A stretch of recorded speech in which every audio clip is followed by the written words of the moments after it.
Les vols de données personnelles et les cas de fraude se sont multipliés ces dernières années. À l'heure où le gouvernement du Québec veut agir dans ce domaine, mon collègue André Bernard a examiné les enjeux entourant la protection de notre identité dans le monde numérique. C'est moi. Je serai là bientôt, avec mon identité propre. On aura enregistré ma naissance, j'aurai un nom, des parents, une adresse, une carte d'assurance maladie à moi. Plus tard, j'aurai un diplôme, un permis de conduire. En fait, au fil du temps, mon identité se construit. Aujourd'hui, quand je montre une carte d'identité au fond, c'est pour prouver que je suis le bon André Bernard et pas un autre. Et ça marche dans le monde réel. Mais qui suis-je dans le monde virtuel? Comment prouver qui je suis sans qu'on puisse se faire passer pour moi?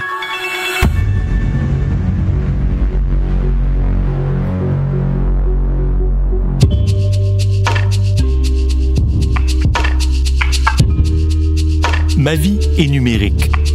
Les réseaux sociaux, les applications que j'utilise, les transactions que je fais, les appels que je reçois, tout ce monde-là possède un fragment de moi, de mon identité numérique. Est-ce que j'en suis conscient? Je dirais insouciant. Parfois, on divulgue trop d'informations. Mourad Debabi est un spécialiste en sécurité informatique. Les gens téléchargent une application, l'application elle demande accès à tout, les gens acceptent. L'enjeu, c'est de protéger ces renseignements personnels-là, comme la prunelle de vos yeux. Patrick Drolet est un expert en signature électronique. Parce que ceux qui ont l'information peuvent, par des moyens illicites, essayer de faire croire qu'eux aussi sont André Bernard.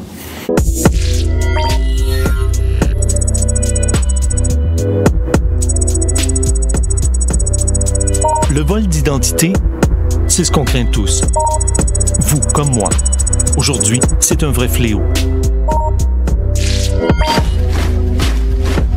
On commence à peine à réaliser que notre identité a une valeur et que la perdre a des conséquences.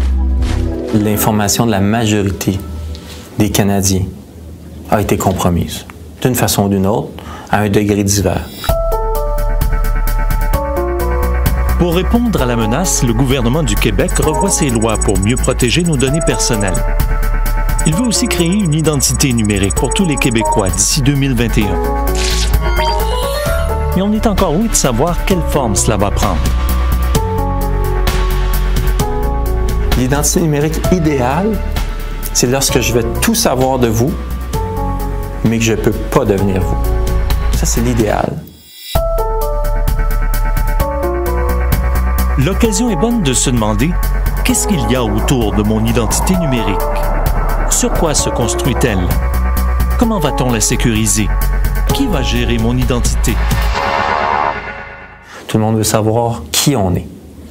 Puis l'identité numérique, je vais rajouter forte, elle a besoin d'un lien fort pour être certain que André Bernard, qui est devant moi, est le même que ce qui est dit en ligne. Et c'est là le défi. Comment m'identifier alors que je ne suis plus là physiquement? Comment peut-on être sûr que c'est moi derrière l'écran?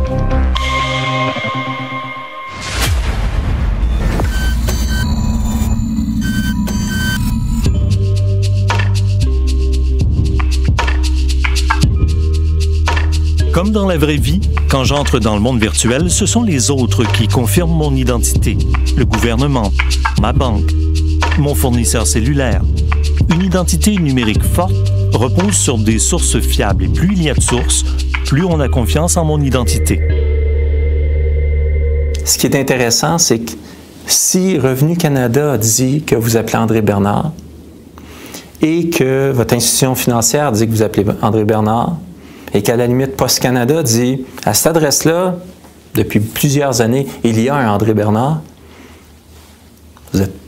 les chances que vous êtes vraiment André Bernard sont extrêmement fortes. Que mon identité soit béton, c'est une chose. Mais qui prouve que c'est bien moi derrière le clavier? Je dois aussi m'authentifier. Et les deux, l'identification et l'authentification, sont aussi importantes l'une que l'autre. Si je mets tous les principes, je fais une enquête nationale pour être certain que vous êtes André, et que tout ce que j'ai de besoin, c'est un code de 3 chiffres pour voler votre identité, ça a servi à quoi? Donc, les techniques actuelles d'authentification ne sont pas appropriées.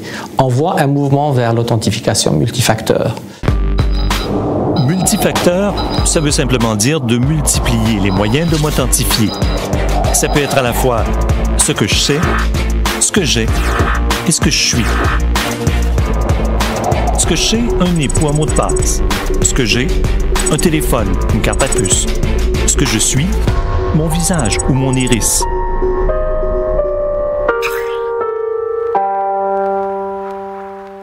L'objectif, c'est de rendre le vol d'identité extrêmement difficile. Il n'y a rien d'impossible.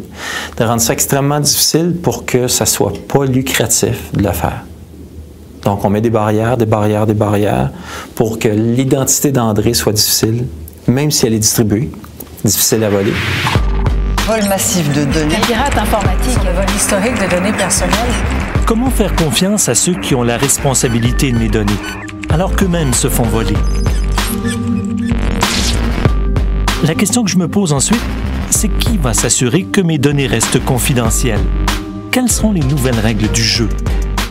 L'ensemble des données qu'on dispose sont sensibles, sont personnelles, sont vulnérables si elles ne sont pas sécurisées.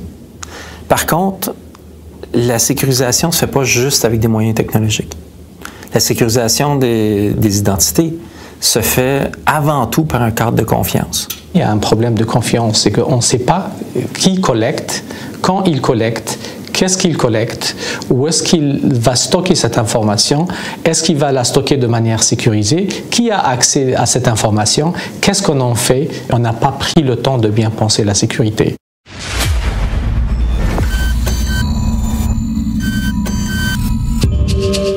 En ce moment, sur le web, c'est un peu le Far West.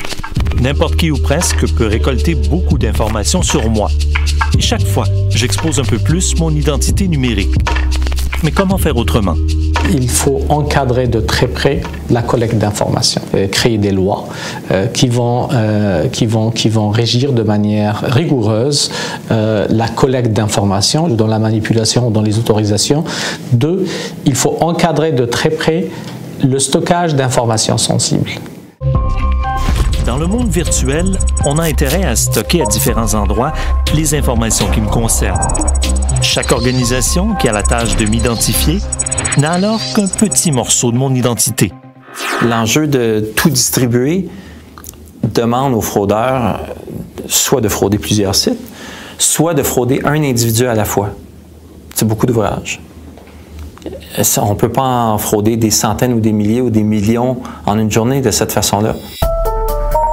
Ces petits morceaux de mon identité devront aussi être chiffrés ou cryptés adéquatement, donc moins accessibles aux premiers venus, que ce soit un fraudeur ou n'importe quel employé d'une organisation. Il faut surveiller toute manipulation, tout accès, toute altération de cette information-là et pouvoir soit prévenir ou détecter, du moins, tout accès ou toute anomalie dans l'accès à cette information. S'identifier, s'authentifier, sécuriser l'accès et les données, c'est tout un défi technologique. Mais pas que technologique. On doit aussi penser à la responsabilité de chacun. Qui va contrôler quoi? Quelle autorité j'aurai sur mes renseignements personnels?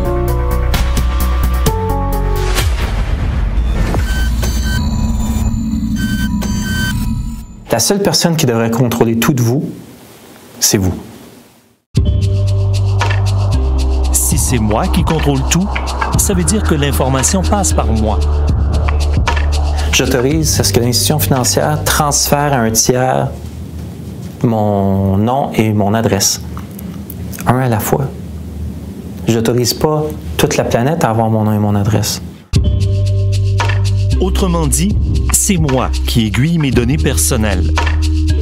C'est moi qui dis à qui je veux fournir de l'information. Et quelle information précise? Si on contrôle mieux l'accès à cette information en donnant un consentement, des approbations nécessaires, donc on va installer un climat de confiance. Et la confiance est à la base d'une identité numérique forte. Confiance que ma vie privée sera mieux protégée et que l'accès à mes informations sera limité. Et la personne qui veut avoir l'information doit montrer patte blanche. Elle doit montrer qu'elle a le droit, puis elle est légitime d'avoir l'information. N'empêche, malgré les meilleurs systèmes, notre pire ennemi, souvent, c'est nous et les traces qu'on laisse un peu partout. Protéger son identité, c'est une question qu'on devrait désormais se poser dès la naissance.